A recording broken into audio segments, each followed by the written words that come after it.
कालू और गौरी का आज तो सबसे ज्यादा खुशी का दिन था और गौरी कहती है, देखो कालू जी, देखो हमारी बेटी कितनी ज्यादा प्यारी है और इसकी आंखें तो देखो मेरी जैसी ही सुंदर और बड़ी बड़ी दिख रही हैं। आप क्या कहते हो?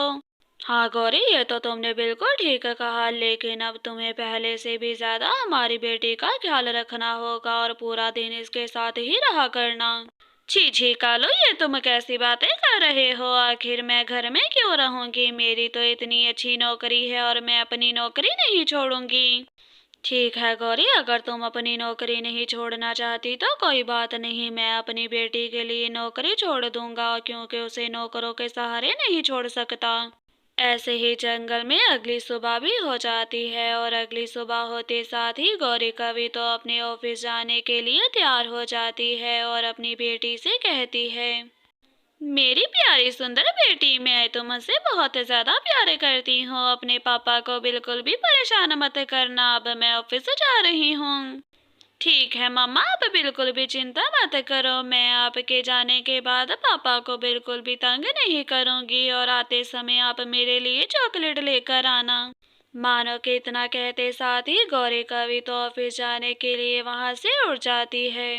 गौरी कवि तो अपना काम बहुत ही ज्यादा अच्छे से किया करती। जल्द ही ऑफिस का समय भी पूरा हो जाता है और उसके बाद गौरी कवि घर वापस लौट कर आती है।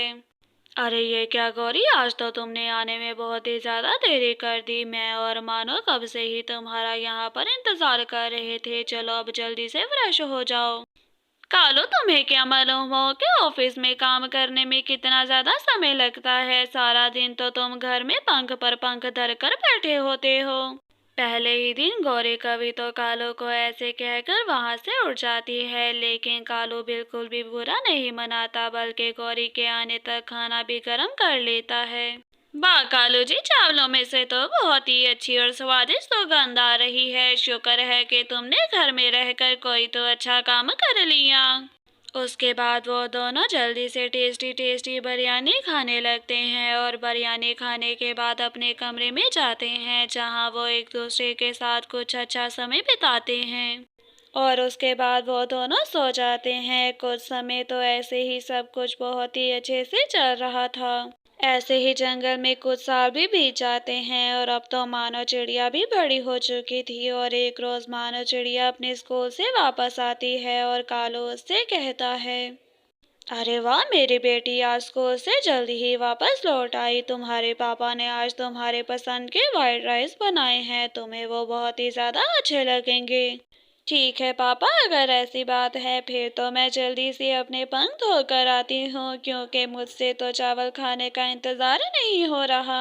इतना कहते साथ ही मानो चिड़िया तो जल्दी से वहां से अपने पंख धोने के लिए उड़ जाती है और थोड़ी ही देर के बाद गौरी कवि भी अपना काम खत्म कर कर ऑफिस से घर आ जाती है। देखो मानो, तुम्हारी मामा कितने अच्छे टाइम पर आए हैं। मैं और मानो कब से गौरी तुम्हारे ही आने का इंतजार कर रहे थे। चलो अब जल्दी से खाना खाते हैं। छी छी कालो, ये तुम क्या कह रहे हो? मैं सारा दिन ऑफिस में अपने पंख इसीलिए नहीं तोड़ती कि आकर तुम्हारे ये बदस्वाद चावल खाऊं, ये अब तुम ही खाओ। गौरी कवि तो इतना कहते साथ ही गुस्से में अपने कमरे की तरफ उड़ जाती है। पापा मामा तो हर रोज आपकी यूं ही बेइज्जती करती हैं। मैं चाहती हूँ कि अब आप भी मामा की तरह कोई नौकरी करो, ताकि मामा आपकी बेइज्जती ना कर पाएं। अरे मानो बेटी, ये तुम क्या कह रही हो? अगर मैं नौकरी करूँगा तो फिर तुम्हारी देखभाल कौन करेगा? तुम्हारे लिए ही तो मैंने अपनी नौकरी छोड़ी थी। इतना कहते साथ ही कालू और मानो तो जल्दी से अपने अपने चावल खाने लगते हैं। थोड़ी ही देर के बाद गौरी कवि के फोन पर उसकी दोस्त की कॉल आती है। अरे गुड़िया, तुमने इस समय पर फोन क्यों किया? लगता है कि कोई जरूरी बात है, जल्दी से मुझे बताओ, पहले ही मेरा दिमाग बहुत खराब है। अरे गौरी, पहले तो तुम अच्छी बात सुनो। मैंने एक पार्टी रखी है और तुम्हें उसमें जरूर आना है, और बुरी बात ये कि हमारा पुराना सीईओ चला गया। अच्छा ही हुआ कि वो मनहूस सीईओ चला गया, और पार्टी की तैयारी तो मैंने कब से कर ली है। देखना, पार्टी में सबसे सुंदर मैं ही लगूंगी। अरे गौरी, क्या तुम किसी पार्टी पर जाने वाली हो? अगर पार्टी का प्रोग्राम था तो तुमने मुझे पहले क्यों नहीं बताया? मैं भी थोड़ी सी तैयारी कर लेता। अरे कालो, मैंने तुम्हें कितनी बार बताया है कि तुम्हारी वैल्यू हमारे घर के कचरे से ज्यादा नहीं है, और पार्टी पर कुछ भी पहनकर तुम वहां पर चले जाना। जल्द ही पार्टी का दिन भी आ जाता है और गौरी कवि तो तैयार होकर पार्टी में पहुंच जाती है। अरे वाह गौरी, पार्टी की सारी रौनक तो तुम्हारे आने से ही आई है। और ये तुम्हारे साथ क्या तुम्हारे घर का नौकर खड़ा है क्या? अरे नहीं नहीं पारो, ये घर का नौकर नहीं बल्कि ये तो मेरा पति है। हाँ, ये बात बिल्कुल ठीक कही कि इसकी वैल्यू नौकर से ज्यादा नहीं है। अरे गौरी, ये तुम कैसी बातें कर रही हो? कालो भैया अगर घर रहते हैं तो वो सिर्फ और सिर्फ अपनी बेटी की वजह से, तुम्हें ऐसा नहीं कहना चाहिए। अरे गुड़िया, बेटी का ख्याल तो मुझे भी है, लेकिन मैं तो घर में नहीं बैठ गई। अगर इसका दिल होता तो ये भी काम कर लेता, लेकिन सिर्फ और सिर्फ आलस है। अपनी इतनी बेइज्जती होने पर कालो कौवा तो घर आकर रोने लगता है और मानो कहती है, ये क्या पापा, आप रो क्यों रहे हो? मुझे मालूम है कि आपके साथ पार्टी में मामा ने जरूर कुछ ना कुछ बुरा किया होगा। हाँ मानो बेटी, लेकिन मुझे तो अब इन सब की आदत हो चुकी है, क्योंकि ये सब कुछ तो मैंने अपनी प्यारी बेटी के लिए किया है। फिर आखिर रोना कैसे? पापा, अब तो मैं बड़ी हो चुकी हूँ और अपना ख्याल खुद रख सकती हूँ। अगर आपको मुझसे जरा सा भी प्यार है तो आप भी कोई काम ढूंढना शुरू कर दो। कालू अपनी बेटी की कोई भी बात नहीं टालता था, इसीलिए वो सोच लेता है कि अब वो भी नौकरी करेगा और वो बहुत सी जॉब्स के लिए अप्लाई करना भी शुरू कर देता है। ये क्या कालू, ये तो तुम्हारे बर्तन धोने का समय है। लगता है कि तुम अपनी कल की बेइज्जती को भूल गए हो। चलो अब जल्दी से बर्तन धोने के लिए चले जाओ। अरे गौरी, बर्तन तो मैंने धो लिए हैं और लैपटॉप पर मैं फजूल काम नहीं कर रहा, बल्कि कुछ नई नौकरियां आई हैं उन्हीं के लिए अप्लाई कर रहा था। अरे कालू, इसमें इतना सोचने की क्या बात है? नौकरी तो तुम्हें झाड़ू मारने की ही मिलेगी और उतने पैसे तो मैं तुम्हें खुद ही दे दिया करूंगी। इतना कहते साथ ही गौरी कवि तो जल्दी से वहां से उठ जाती है। कुछ ही दिन के बाद कालो कौवे को बहुत सी जॉब्स के इंटरव्यूज के लिए बुलाया जाता है। कालो की क्वालिफिकेशन तो बहुत ही ज़्यादा अच्छी थी, इसीलिए कालो को पूरी उम्मीद थी कि उसे कोई ना कोई अच्छी नौकरी मिल ही जाएगी।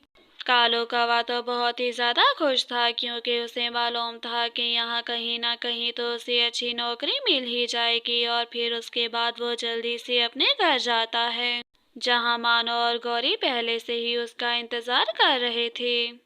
ये क्या कालू, मैंने तो तुम्हें पहले ही कहा था कि जितने पैसे तुम्हें बाहर से मिलने हैं वो पैसे मैं तुम्हें दे दिया करूंगी, फिर आखिर इतनी मेहनत क्यों?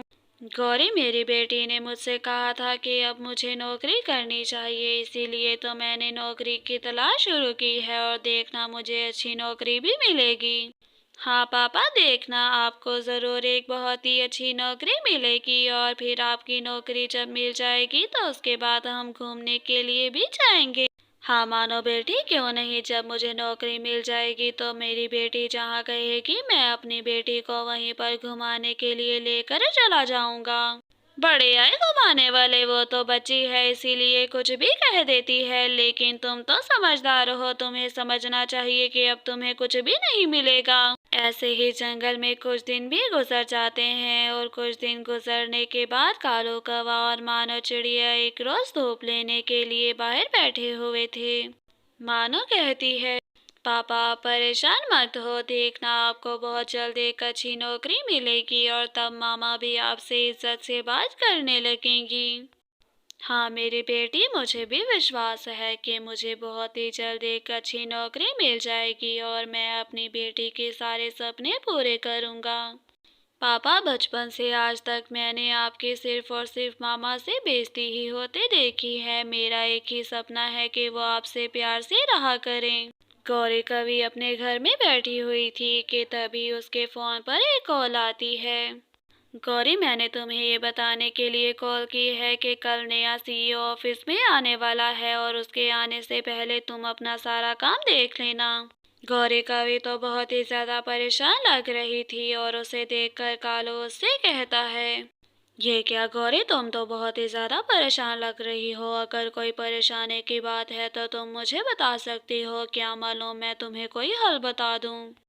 कालो, अभी मेरे इतने बुरे भी दिन नहीं आए हैं कि मैं अपनी परेशानियां तुम्हें बताने लगूं। मैं अपनी परेशानी को खुद हल कर सकती हूँ। चलो अब तुम जाओ। इतना कहते साथ गौरी वहां से उड़ जाती है, लेकिन गौरी को क्या मालूम था कि नया सीईओ और कोई नहीं बल्कि कालू ही है, जिसे देखकर गौरी के पसीने छूट जाते हैं।